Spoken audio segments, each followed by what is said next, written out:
Hello, people.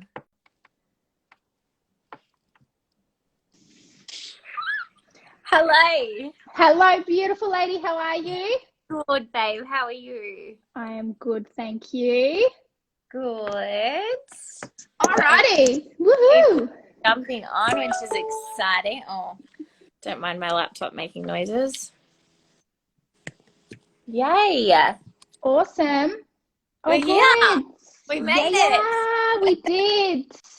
I am so stoked to be joining you this morning and to be pairing up with the Powerhouse babes to bring you Yeah. guys all of the women's health and nutrition knowledge bombs.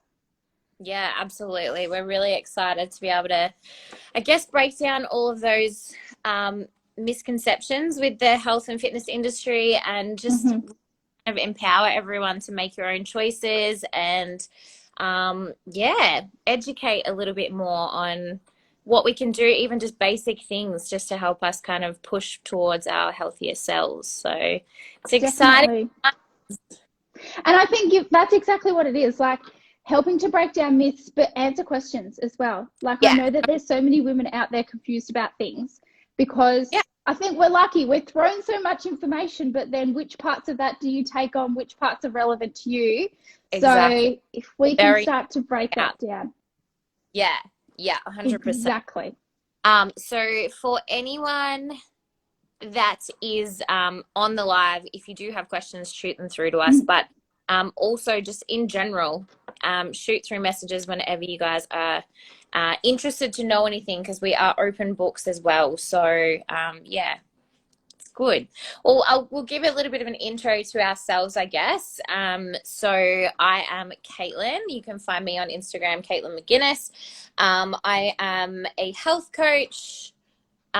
Sorry, just had a notification come up. And I look after women, particularly women who are sort of, I guess, like between the ages of 25 and 35, who are just confused, who have tried pretty much everything, all the fad diets, have gone through the whole rigmarole and are now at a point where they realize that it's not a quick fix, and they want to put in and do the work to, get to that healthier version of themselves. So there's a lot of fixing of damage that we've done over the years. And I think for me, it's a really exciting spot to be in as a coach because I bring a lot of personal experience. I myself have gone through my own sort of fitness journey and lost weight and done it all. And I really aspire to be the coach that I wish that I had at that time. So I think that's really important. I really like to, I guess, build a really good relationship with my clients so that, there's a lot of trust there and we can actually dig deep and get down to the nitty gritty of why we can't push forward all those limiting beliefs, the negative thoughts that we have around ourselves, and work on our relationship with self and relationship with food and all of the rest of it. So, I guess that's who I am. What about you, Jules? Yeah, and you're amazing. So I am Juliet. You can find me on Instagram at Juliet Vag. I have been in the industry for about 10 years, but in more recent years shifted more into women's health. So I'm a functional nutrition practitioner and a women's strength coach. And I am just so passionate about leading women down the path that I didn't follow. Like, you don't want to do what I did. I got sucked into the restriction, the really bad relationship with food, the basing my worth on how I look, using that to earn credentials in the industry, using that to earn my worth. And I just got to the point I was exhausted. I didn't know what balance was. And I just continued to put myself in positions where I would be judged based on how I looked. And I didn't have the acquired skill set at that point in time to probably really deal with that in a way that was healthy. Yeah. So I have a background in dance, 18 years. I then moved into bikini comps and doing the whole stage thing. And although I love it and I wouldn't change it for the world, that journey for me now would look so different because I have just evolved so much personally and professionally as well. So For me, it's most important that women build a strong relationship with nutrition. There's a lot of fear around food, and I was that person as well, and with their body as well, and with training. So a lot of the women that I help and that come to see me reach out for, yes, initially body composition goals, but more deeply we look what's really going on. So what's going on with their gut health, what's going on with their cycle, what's going on with the hormones. Because if you can look incredible, but if you feel rubbish on the inside, it doesn't matter. Yeah. So for me, it's helping women to attain and sustain an approach where they feel incredible from the inside to the outside, because that's sustainability. When we address health first and remove all the handbrakes, then you're That's it. laughing. Yeah, Yeah. absolutely. I think that's important, that we've made the mistakes already. Mm. And yeah, I'm so passionate about trying to help women eliminate having to go through all of that, and get to that end goal, a little bit quicker as well. So Definitely. very, very passionate about that, both of us, I think, For which is sure. awesome. And you see a lot of women, a lot of the women that do come to us initially, they're in that cycle already. They're a bit stuck. They're not sure what the next step looks like. They're not sure what else they need to be doing. They already feel like they've tried everything. That's And it. it's Yeah. frustrating. It's so frustrating. And Caitlin and I have been there. That was Yeah. us. And we are here to tell you there are better ways. There are Yeah. much, much better and sustainable and enjoyable ways. Exactly. And we don't have to overcomplicate it. It's actually quite a simple thing when it comes to our health. But we do live in this world that tries to make it this exotic equation that it doesn't have to be, which is the confusing part, right? So when we do break it down, and today we're going to break it down to our 5 top pillars to health, it seems really simple and kind of stupid, but it really is that simple. If you can nail those basics, everything else will fall into place. That's literally it. Exactly. Yeah. You've just So, got to know, why you're doing it. I think, like people are really easily distracted by the sparkly thing that the next person is selling. The next person is always going to be selling the sparkly thing that's going to get you there quicker than the last yeah. thing did. Whether it's a training program, whether it's a supplement, whether it's a meal plan, it Yes. doesn't matter what it is. It's still going to be sparkly and new. And Yeah. the sparkly and new might work initially, Yeah. but long term, Yeah. what And then?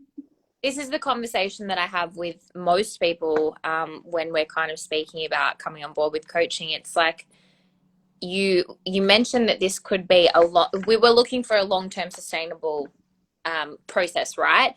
Mm. That's scary for a lot of people. But at the same time, you've already been doing the same thing over and over, or chopping and changing for years now, and none of it's actually worked. So what if you actually committed to something for 6 months, and you're in a totally different position in 6 months' time? 6 months Yeah, might seem like a lot right now, but you've been doing this for years. yeah, So 6 months is a very, very short term, like, time frame when it comes to the grand scheme of things, and you could be in a completely different position.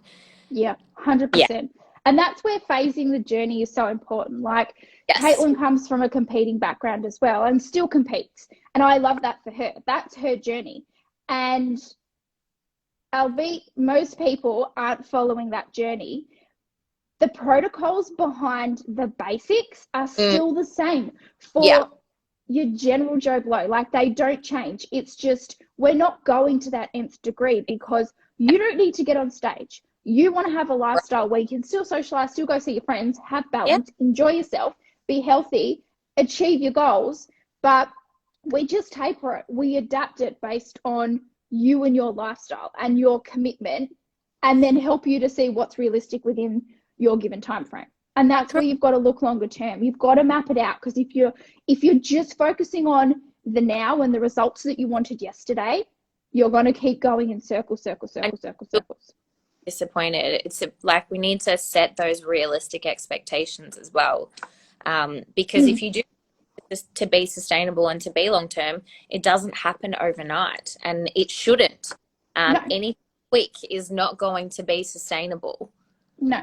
And this is exactly what I say to my girls as well. Like, if you're coming to me in a position of having restricted calories and done yo-yo dieting, or with hormonal issues or with gut issues, for however long that has been presenting, we're not going to correct that overnight. I'm very upfront with my clients about that. Yeah. So if you need to heal something, your relationship with food, your relationship with your body, your eating, your gut, that's going to take time to restore that, because you didn't put yourself in that position overnight. So you need to accept that you got yourself there. You can get yourself out of it with the right support and the right knowledge. And Caitlin and I are both those people where we're on your journey with you. Like, we will go above and beyond. I'm more invested in what you need than you are most of the time. So yeah, definitely. I think it's important to find the right coach that is the right fit for you. 100%.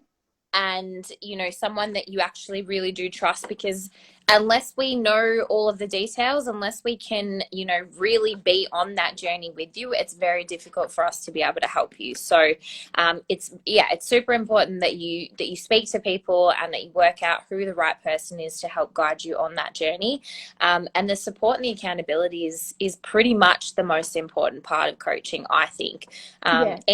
Give you some nutrition guidelines and a training program, but it's more about the education side. You want to come out of coaching having learned something so that you can really fly on your own and go and do it by yourself.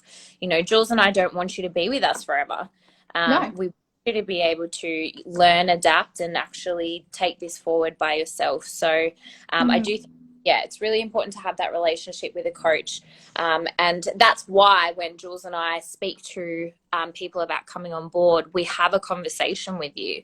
You know, we don't send you prices and how to download a link through a DM. So it's really important for us that we take on the right people who actually really want to be coached, and that we can help. And it's important for you guys to be able to, you know, join the right coach for you that's going to give you the level of support that you need as well. Because it's an investment. You're investing in yourself. You're investing in your health. And really, that's priceless. And if that's the road that you're willing to commit to, then it's super important that there's trust and there's transparency with the person you're working with. So if you feel misaligned with that person, and Caitlin and I are not going to be for everyone, and that's totally okay. But it's important for us that we have trust and transparency with the people that we're working with, because that's when you get the best results. That's when you start removing the handbrakes and working through all of the limiting factors that are currently holding you back from where you are now. So super important. Easy to hide, I think, when you're not accountable to someone. So, you know, and that's how we end up 12 months down the track in the exact same position, because we don't actually we're not accountable to anyone. We're not accountable to ourselves half the time. So for a lot of my clients, you know, they are accountable to me for the first couple of weeks, because that's all they really know how to do. And that gives them more reason to do it. But once we kind of work through that, you start to become accountable to yourself, which is where we want to be in the end as well. Because at the end, you know, we give guidance and our coaching is there, again, to educate. But you're the only one that can put in the work. We can't slap food in your hand every day. We're not with you 24/7. So, you know, you need to take the tools that we do offer and use us as support. But yeah, at the end of the day, we need to be accountable to ourselves. And it just comes back to having self-integrity. It's a big thing I talk about in my coaching. You have to have self-integrity. If you want it, do what you say you're going to do. It's as simple as that. It really is as simple as that. 100%. So Caitlin, should we jump into our top 5 pillars of health that we go through within our coaching individually? And this might look a little bit different for both of us, but really the core things, the main pillars, they stay the same. They are the same for both of us. Yeah, 100%. So I guess the 5 pillars for me, obviously predominantly nutrition, We then go into movement, which includes our training and our NEAT. Hydration, water. You just saw Jules take a sip then. And both of us have drink bottles right next to us. Sleep, super, super important, and I think very under valued. And then stress management, especially at this time, if you're in Melbourne, if you're in Sydney, just in general in this world that is so crazy. You know, our emotional, psychological, physiological stress management is super important as well. So yeah, I think, you know, they, as you said, they differ slightly between our coaching, but they are the 5 main things that if you're going to focus on anything to push your health forward, they are the things that we would definitely recommend. And they're still the fundamentals. They're always going to be there. So it's not like something that you just think about while you're doing coaching. They're integral. And they form the basis of the habits that you build long term. And if you can continue to build awareness and knowledge in those areas, you will continue to move the needle forward. So these are all topics of their own that Caitlin and I could go into. Yeah, we could talk about, but we're not going to. No, we are not. Today we're gonna brush through these on a surface level and just provide a little bit of insight into what these pillars look like for us and why they're so important. And how we can I suppose, monitor your biofeedback and your health markers to help us help you. If we know what's going on with these pillars, it allows us to help you even better. So, Caitlin, do you want to start with nutrition and your take on this and how that's important for your coaching? Yeah, absolutely. So for me, with my coaching, it really depends on your background and where you've come from, I guess, as to where we start with nutrition. Most of my girls I will bring on board in our first 4 weeks. We will always go straight to maintenance.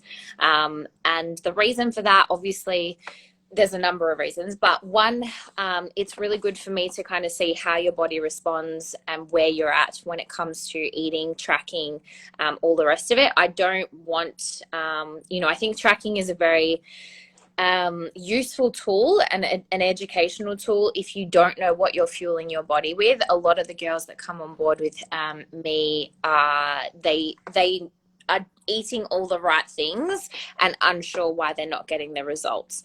And most of the time that's because they actually don't know what they're eating at all. If I asked you how much protein you eat in a day, they don't know. So important factors for me, obviously, coming on board is to work out exactly what we're fueling our body with, and then trying to hit certain areas to improve, you know, what that means for where we're at. So if we my girls do flexible diet and we work towards calories. Most of the time, all I do is set your protein goal and then give you the flexibility to use your carbs and your fats to hit your calories.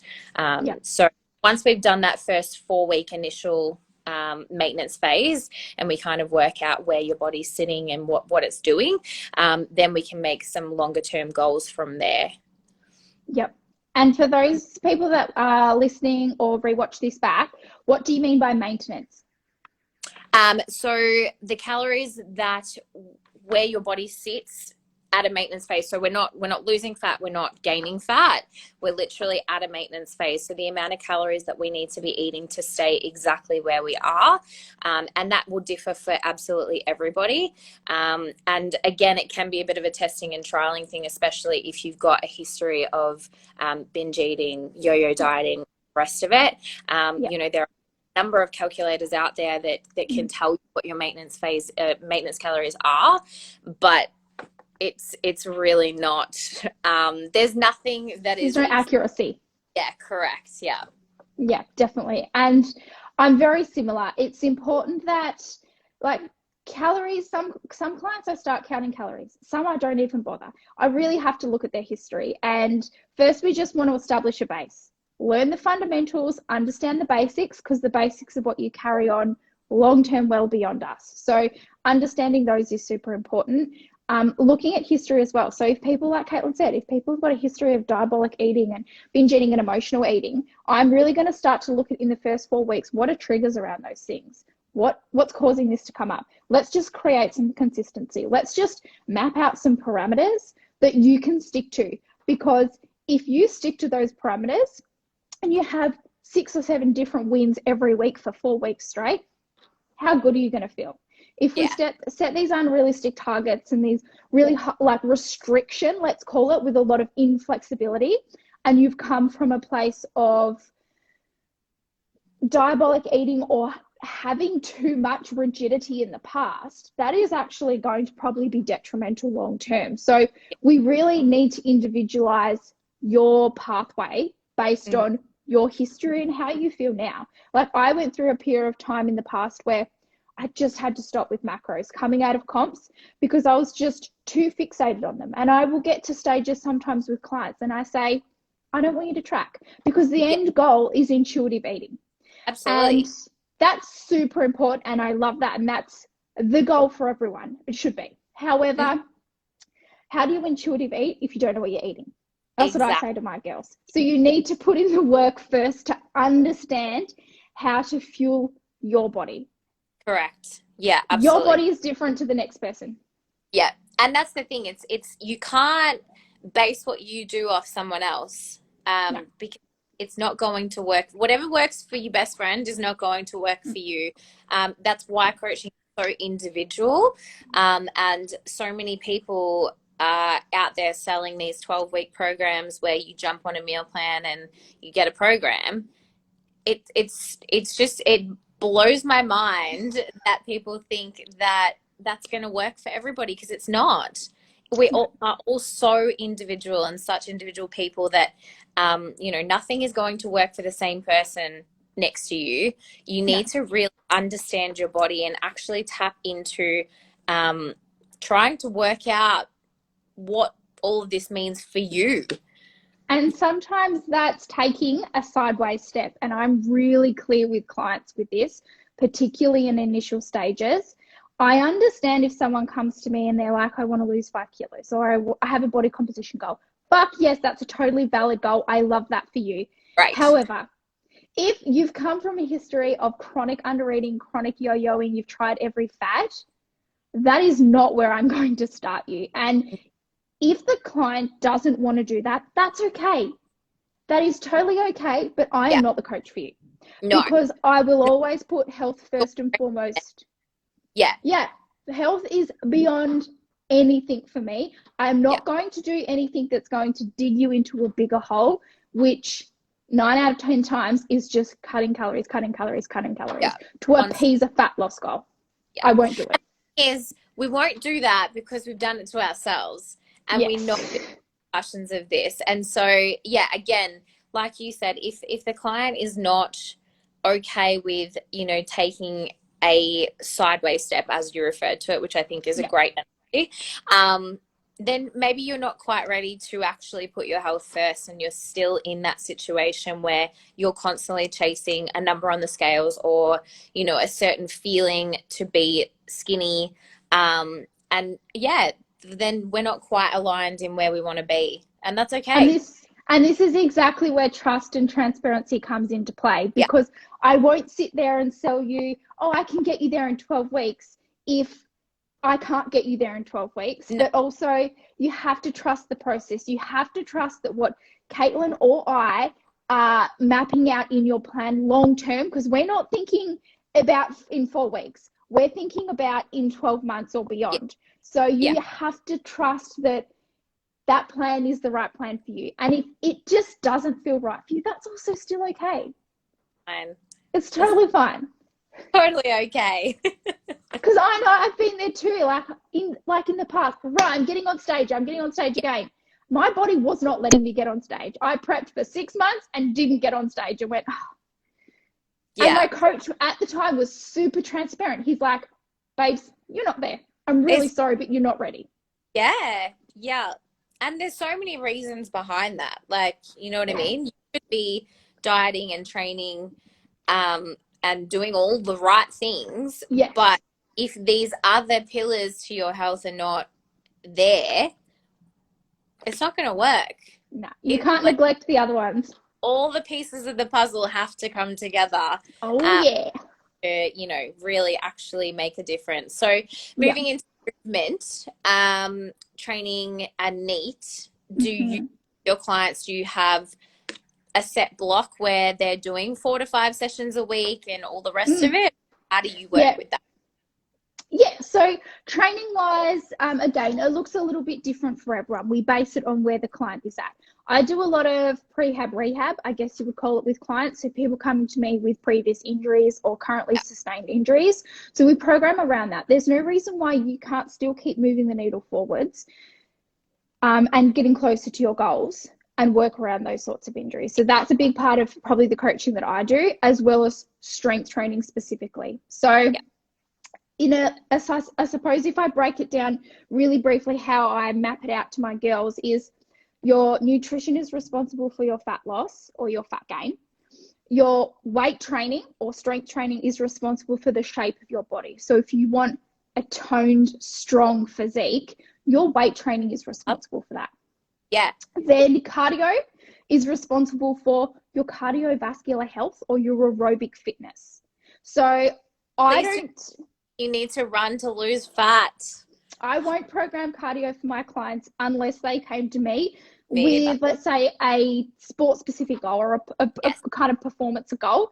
But I don't get those clients. They're not my clients anyway. So I use NEAT levels, which is basically you're walking to mitigate fat gain if we're doing a reverse diet, or to help fat loss without the need to drop calories too low. That's kind of a whole topic in itself. But just in general, you need to be moving every day.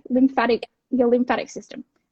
So many different reasons. Just headspace, getting outside, vitamin D. So that's super important. We set parameters around that, and that looks different for everyone. And then training. You're not getting on stage. My clients aren't getting on stage. So I'm not going to have you training 6 or 7 days a week. It's pointless. You all want a social life. Let's start you with 4 days. Let's just see what's sustainable for you. Exactly. Yeah, and I think that's really important is, everyone's lifestyle is different. Some people want to train for 5 times a week. Some people have time for 2 to 3. And either way, it's okay. But then your other parameters may change and be different as well to the next person, dependent on how training and the end goal as well. So a lot of my clients are new to the gym, and so I work with a lot of girls kind of gaining that confidence in getting into the gym as well. Obviously not at this point because gyms are not open right now. But right now we're building all those foundations in order to feel confident enough to step into the gym and understand, how the functionalities of the movement actually work. So, so very, very similar. We work with clients in order to work out what's sustainable in a long term and not... I never want movement to be a chore for people. So I think that's really important, that we need to be doing stuff that you're actually enjoying as well. So kind of working together, again, transparency with what's actually what you like doing and what you don't like doing. Working together to kind of get into some programming that you enjoy and also progressively overload from a strength component. I think strength training for both of us is really, really important. So. That's really set the basis for everything that changed my entire outlook on health and my entire journey. So I got to a point where I just went, I have to stop focusing on my body image and my body composition, but I needed something to replace that. So I shifted all of my energy to performance, and I just went, I'm going to get as strong as I possibly can. And I spent the best part of 2 years eating as much as I could, training as hard as I could. I was only training 4 days a week, but those 4 sessions were my time to train. It was my time to focus on me and get as strong as I could. And I was, let's say, less strict than the 2-3 years prior to that, but my results were tenfold. Because I focused on sleep, I focused on fueling and nourishing my body, I focused on strength. And I stopped obsessing over body image. Like, when you take that away, which is such a process for a lot of women, but when you stress away of, is the scale down today? How do I look in the mirror? And remove the aesthetic kind of obsessive compulsiveness. I think that, as I said, everything kind of falls into line once we are able to kind of focus on different things that actually push our health forward instead of Yeah, just that exactly. focus on the aesthetic. So Mm. yeah, so then from there, hydration, Mm-hmm. water, super important. I cannot tell you the amount of women that come to me and do not even Oh, drink a liter of water a day, and I want to shrivel up a little bit because I'm like, how are you functioning? yes. And it's always they say, oh, I just can't. It's really hard to drink more than that. Drinking Is water is probably the easiest health marker I can give you. It's easier than going to the gym. It's easier than yeah, doing groceries and prepping your food. It's the easiest one. yes, keep a drink bottle with you, drink it. Yeah. And That's so, it. so important. Like I've got for example, clients with brain fog, clients with gut Mm-hmm. health issues, your motility going to the toilet is based on your hydration. Oh yeah, Your mineral balance and pushing nutrients through your body is based on hydration. You need hydration, like so important. so So, important. so important. What minimum water intake that I suggest for my clients is 0.033 mil per kilo of body weight. Yeah, So, for example, if someone was 50 kilos, it's about 1.5 liters of water ish. do More if you, that if their training intensity is quite yeah, high. Yeah, yeah. So, more if you're perspiring, yeah, more if you're training, more if it's a hot day, more if you have a sauna, more yeah. if maybe you That's have motility issues. Base level, base yeah, level. yeah. And then also, Yeah, we work towards like a 2 liter minimum. yeah, Yeah, minimum, absolutely. yeah, And then on top of that, you've got to look at, like, I look at a lot of other health markers here as well. So then you might get, someone who's super keen drinking heaps of water, but yeah. then you've got to look at, are you actually sustaining a good, healthy electrolyte balance through that? Or are you just flushing minerals? So there's Exactly. so many components to that, which we will look at and that you don't necessarily have to understand. It may not even be a problem for you, but the base is just drink your water. Drink your water, Yeah. ladies. You don't know how much water you drink, track it. Track it for a couple of days and actually see how much you're drinking because I can almost guarantee you it's less than what you think. And that you probably need to just have a little bit more of a focus. And it's really not that hard, get a 1 liter drink bottle, drink two of them. Yeah, easy. Easy Yeah, so peasy. super easy. When it comes to sleep, Mm. um, which again, another very, very underrated thing in our lives. Do you have recommendations around that? I do quite a lot of work and education around sleep because of Yeah. the importance of it. Anyone who has a fat loss goal, sleep is important. Anyone who needs to restore health markers, sleep Mm, is important. Anyone who struggles with cravings and poor nutrition, yeah. sleep is important. You produce so many hormones when you sleep. There's so Yeah. many restorative functions that happen when you sleep. It's super important for your circadian biology, which is essentially just like your body's internal body clock. So goddamn important. So Yeah. Also, I think even it's if rest and recovery, like 100%, rest and recovery. So many people are like, feel like they need to just be doing something all the time. And mm, I am one of those people at most times, but it's so important. Rest and recovery is just as important for our bodies as actually going to the gym 3 to 4 times a week. And so I guess that's where sleep comes in as well. mm, Yeah, to restore all of those things. yeah, definitely. And like you produce a lot of hormones unknowingly when you sleep. Your growth hormone, rest, which is your recovery and your growth from training. Yeah. Your leptin and your ghrelin, which are your appetite and satiation hormones. They're super important for regulation when you sleep. Like having good bowel motions are actually based on your sleep and your circadian biology. Melatonin production, like getting good quality sleep, is indicative of your sleep wake cycle. So Mm. if it's just all over the place, and there's so many things I could talk about with this, but it's a big parameter within my coaching and something that Yeah. I really emphasize. Yeah. We speak a lot about I guess bedtime hygiene Yeah, and things like that. So making sure, screen time, we try and limit that within like an hour of going to bed. Yeah.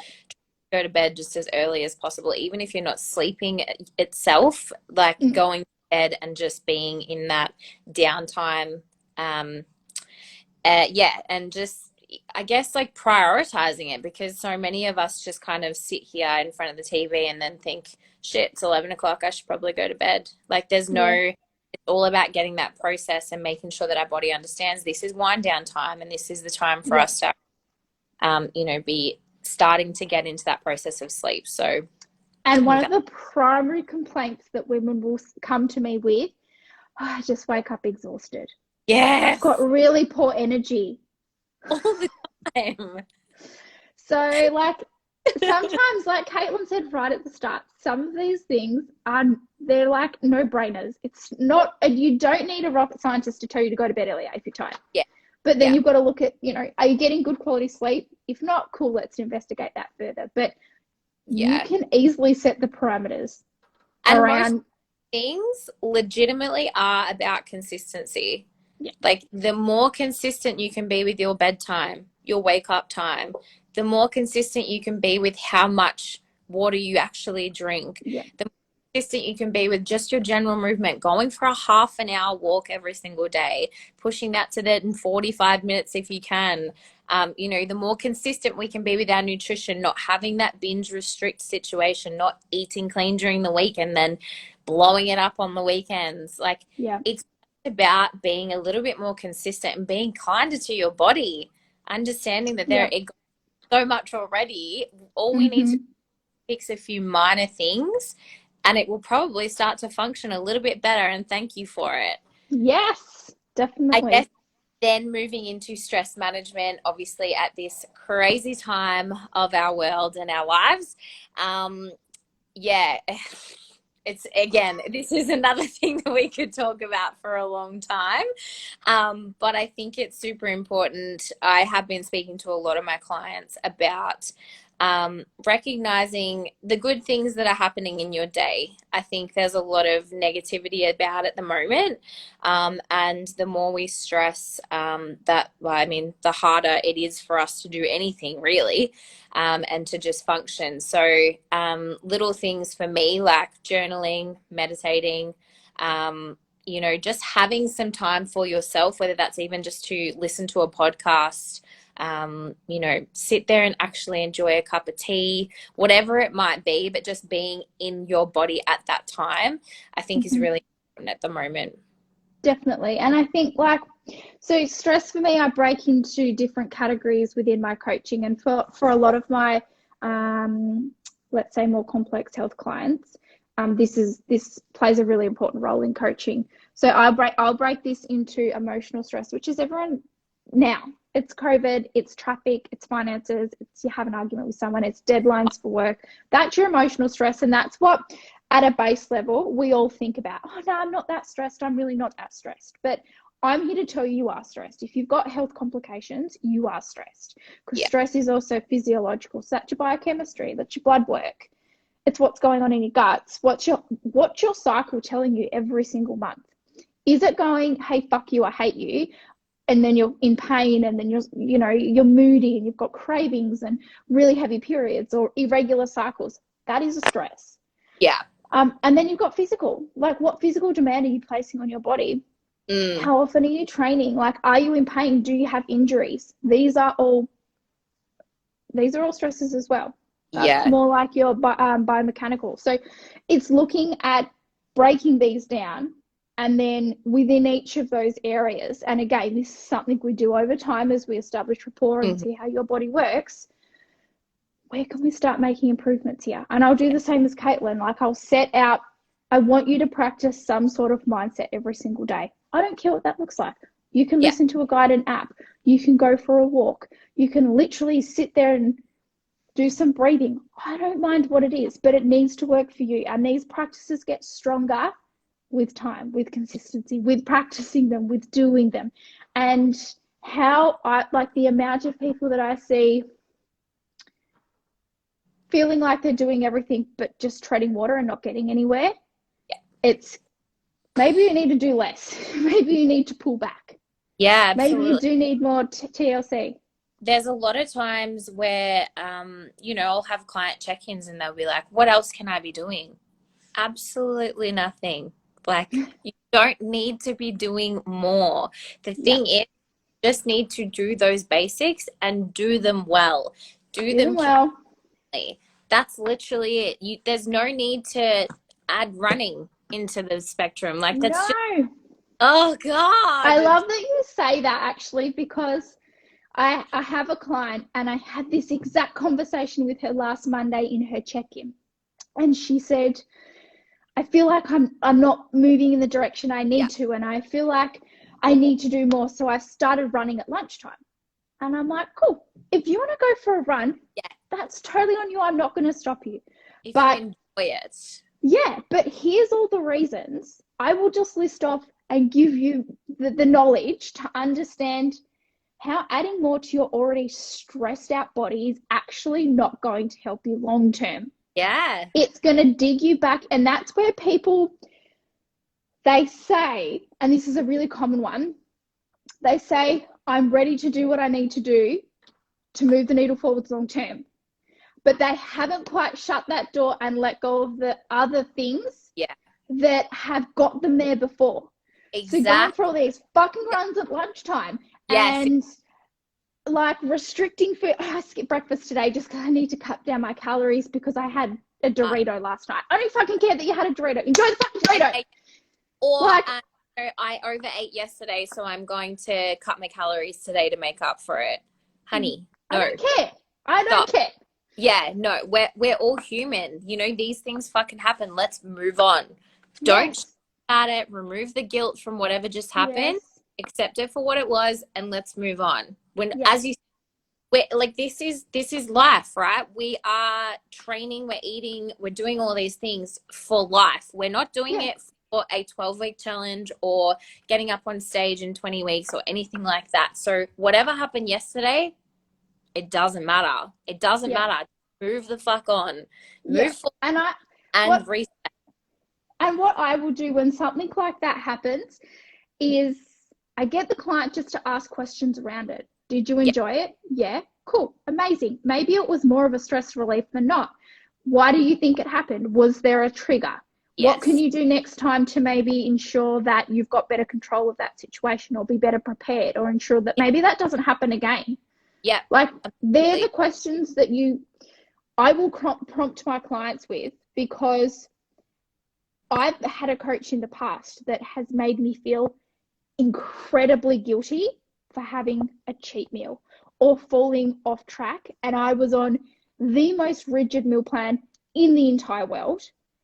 And all that did was exacerbate my food anxiety and my poor relationship with food and my self-worth. Yeah, absolutely. I had to teach myself to eat, like, yeah. So I will not make a client ever feel guilty for their choices. They're their choices. Also, being where we have come from, I can guarantee you come to me and tell me that you've done something, I've done it 10 times over.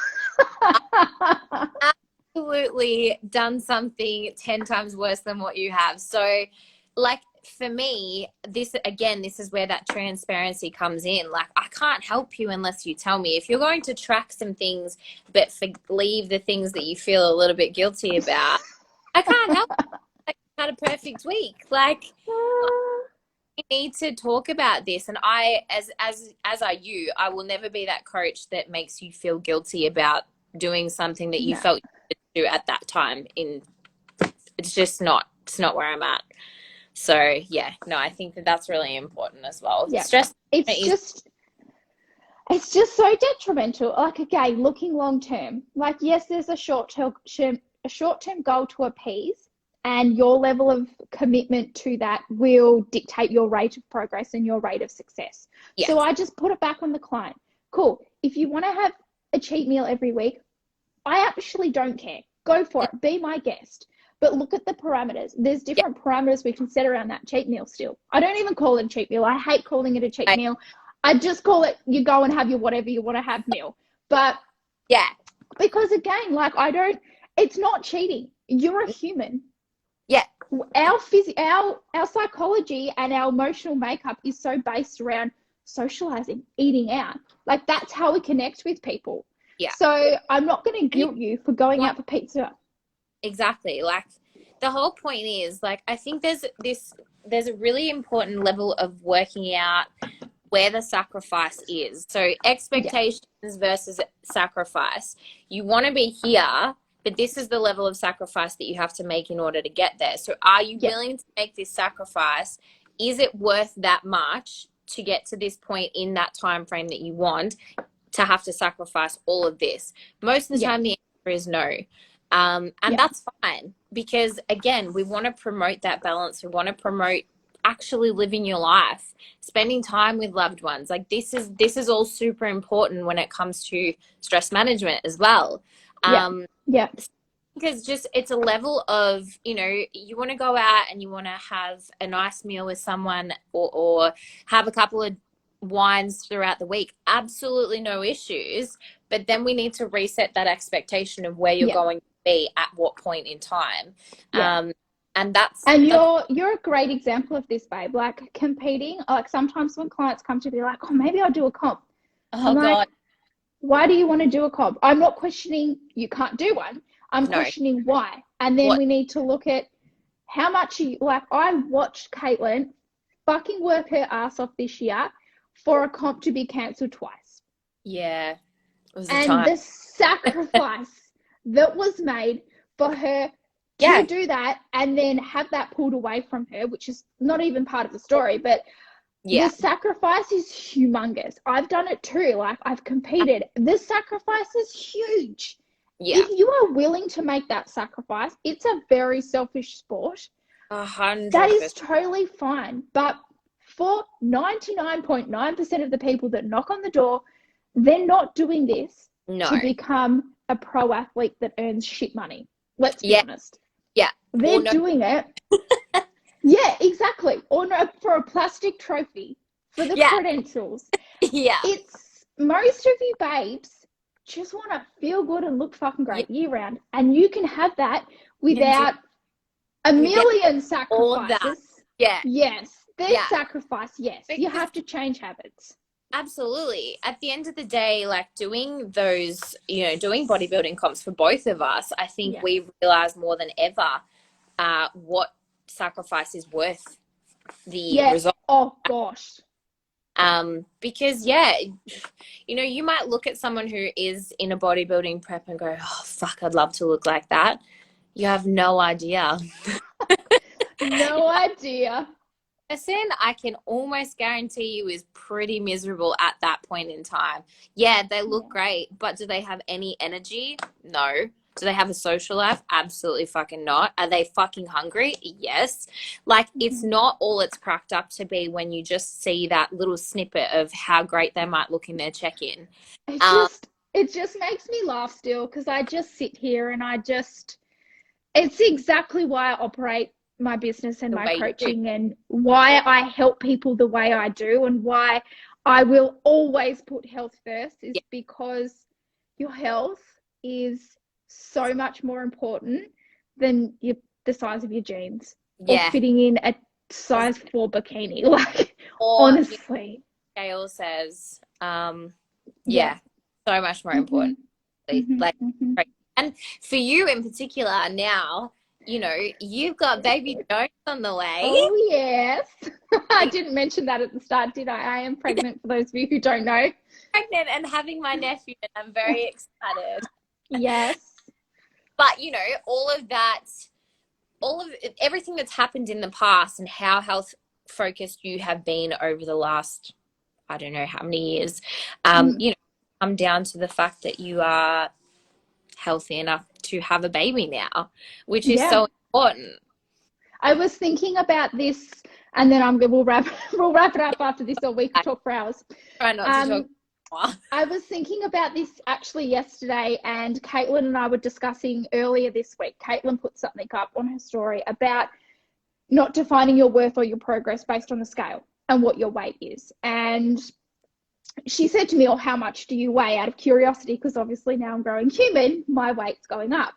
And Caitlin and I could weigh the same, but we're going to look entirely different. Entirely different.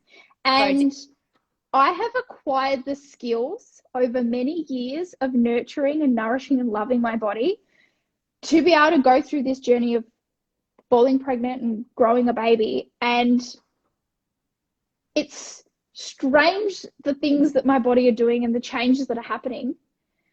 But I'm really happy about it. I'm excited. I love it. You can appreciate the journey that you're on right and now. I always wondered in the past, will I hate my body when I'm pregnant because I'm not the size 8 or whatever that maybe I've been in the past? And I always thought I'd really struggle with that. And there's still time for these things to happen. But at the moment, more than anything, I'm just so grateful. Yeah. I'm grateful that I've done the groundwork and that I can even grow a baby. But I wouldn't be at this point. I wouldn't be at this point if I didn't go through the adversity and go through the fuck ups and have to learn it and have to take responsibility. Yeah. And regardless of... Sorry, go on. Regardless of whether or not pregnancy is even part of that, sometimes you have to get really uncomfortable. Exactly what I was about to say. It's really, really hard that so many women don't appreciate their bodies for where they are at that time. So many of us look back on photos and go, oh, I wish I looked like that. But at that time, you thought you were fat. Like, this again could ramble forever. I wish that people could see themselves the way others see them sometimes, especially women. And I think that we are so hard on ourselves. We are our own worst critics. And I even called you out on that the other day. I'm like, babe. 100%. Jules and I were training, not yesterday, the day before. And I've had some really self-critical moments in the last couple of weeks because coming from a prep, you know, I'm kilos up from where I was. I'm not as lean as what I was, but I have to think about, again, where I'm at. I am eating really, really good amounts of foods. I'm able to, you know, have meals with people and not feel guilty about it and actually just enjoy it. And I'm, you know, all my health markers are up. All of these things, my energy, you know, I'm sleeping better. All of these things are improved. And am I lean? No, but does it matter? Absolutely not. And she still looks fucking rocking. Thanks, and when she says, am I lean? She's still, you know, narrative. Yeah, it is. It totally is. It totally is. So we might just... Yeah. Sit there and just appreciate where we're at with our bodies, because we're all on a journey and we are all trying to be our healthiest version of ourselves, and that looks different for everybody. But yeah, I just think that it's so important for us to be kind to ourselves and actually just love yourself at every stage. Oh yeah. And that takes time. It takes time and work. Lots of work. But if we leave it on that note, practice more TLC. Be so kind to yourselves. Yes. And reach out. Don't beat yourself up. That's what we're here for. If you have questions or you're having a shitty day, like, we've been there before. We can definitely help. So thank you all for joining us. Really, really appreciate it. Thanks for listening to us ramble. We'll be doing this a little bit more often as well, which is exciting. So if you guys do have anything that you want us to talk about in particular, we've only briefly touched on a lot of things today. So yeah, please feel free to shoot through Powerhouse Wellness a message and let them know what you'd like us to talk about next. And we will speak to you very soon. Yes, you will. Thank you for joining in, ladies. Have an awesome weekend. Thanks, Caitlin. Thanks, babe. I'll speak to you. Bye. Bye, guys.